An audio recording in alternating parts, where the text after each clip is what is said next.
ఒక చిన్న గ్యారేజ్లో మొదలైన కంపెనీ రేపొక గ్లోబల్ ఎంపైర్ అవుతుందని ముందే పసిగట్టి అందులో ఇన్వెస్ట్ చేస్తే ఎలా ఉంటుంది? రూ. 10 కంటే తక్కువున్న ఒక చిన్న షేర్ 10 ఏళ్లలో ₹1,000 దాటితే మీ పోర్ట్ఫోలియో ఎలా మారుతుందో ఒక్కసారి ఊహించుకోండి. పెన్నీ స్టాక్స్లో ఇన్వెస్ట్ చేయాలి అనుకునే ప్రతి ఒక్కరి డ్రీమ్ ఇదే. అన్ని చిన్న మొక్కలు మహావృక్షాలవ్వవు. సరైన నేల, నీరు ఉన్న మొక్క మాత్రమే అద్భుతంగా ఎదుగుతుంది. అలాగే స్టాక్ మార్కెట్లో కూడా వేలాది పెన్నీ స్టాక్సున్నాయి. వాటిలో ఒక ఆణిముత్యం లాంటి కంపెనీని ఎలా కనిపెట్టాలి? ఇక్కడొక ముఖ్యమైన విషయం గమనించాలి.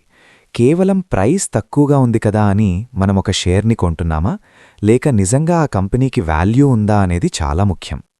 పెన్నీ స్టాక్స్లో ఇన్వెస్ట్ చేసే ముందు ప్రధానంగా 3 పారామీటర్స్ని మనం చెక్ చేయాలి. మొదటిది ఫండమెంటల్స్. కంపెనీ అప్పుల ఊబిలో ఉందా లేదా చూడాలి. దీన్నే డెట్ టు ఈక్విటీ రేషియో అంటారు. సముద్రం మధ్యలో ఉన్న ఒక చిన్న పడవకు పెద్ద కన్నముంటే అది ఎప్పటికైనా మునిగిపోతుంది కదా. అలాగే అప్పులు ఎక్కువగా ఉన్న చిన్న కంపెనీలు సర్వైవ్ అవ్వడం చాలా కష్టం. కాబట్టి డెట్ తక్కువగా లేదా జీరో ఉన్న కంపెనీలను మాత్రమే ఎంచుకోవాలి. రెండవది ప్రమోటర్ హోల్డింగ్. ఒక చిన్న వ్యాపారం సక్సెస్ అవ్వాలంటే ముందు ఆ ఓనర్కి తన బిజినెస్ మీద పూర్తి నమ్మకం ఉండాలి. స్టాక్ మార్కెట్ భాషలో దీన్నే ప్రమోటర్ హోల్డింగ్ అంటారు. ప్రమోటర్స్ వాటా కనీసం 50% ఉంటే వాళ్లకి ఆ కంపెనీ ఫ్యూచర్ మీద మంచి కాన్ఫిడెన్స్ ఉన్నట్టు లెక్క.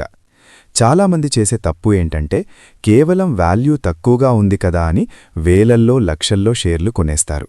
కానీ ఎప్పుడైనా అవసరముండి వాటిని అమ్మాలి అనుకుంటే మార్కెట్లో కొనేవాళ్లుండరు.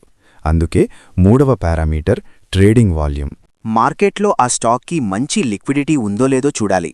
వాల్యూమ్ లేని పెన్నీ స్టాక్స్ ఎడారిలో కొన్న అద్భుతమైన స్థలం లాంటివి. దాన్ని మనం వాడుకోలేము, అవసరానికి అమ్ముకోలేము. ఇప్పుడు మీరు వెంటనే తీసుకోగలిగే 3 యాక్షనబుల్ స్టెప్స్ చెప్తాను. స్టెప్ 1, మీ టోటల్ పోర్ట్ఫోలియోలో కేవలం 3-5% మాత్రమే పెన్నీ స్టాక్స్లో అలోకేట్ చేయండి. స్టెప్ 2, ఏదో ఒక టిప్ వచ్చింది కదా అని కాకుండా స్క్రీనర్ లాంటి ప్లాట్ఫామ్స్లో ఆ కంపెనీ యొక్క కన్సిస్టెంట్ ప్రాఫిటబిలిటీని స్వయంగా చెక్ చేయండి. స్టెప్ 3, ఆ కంపెనీ మేనేజ్మెంట్ బ్యాక్గ్రౌండ్ ఏంటి, వాళ్ల బిజినెస్ మోడల్కి ఫ్యూచర్లో డిమాండ్ ఉంటుందా లేదా అనేది లోతుగా స్టడీ చేయండి. పెన్నీ స్టాక్స్లో రిస్క్ ఎక్కువ, కానీ సరైన రీసెర్చ్తో వెళితే రిటర్న్స్ కూడా అలాగే ఉంటాయి. సాలిడ్ నాలెడ్జ్తో చేసే ఇన్వెస్ట్మెంట్ ఎప్పుడూ ఫెయిల్ అవ్వదు. ఈ వీడియో మీకు నచ్చితే లైక్ చేయండి, మీ ఫ్రెండ్స్తో షేర్ చేయండి. ఇలాంటి మరిన్ని ఫైనాన్షియల్ అప్డేట్స్ కోసం ఫిన్విరాజ్ని సబ్స్క్రైబ్ చేసుకోండి. జై హింద్.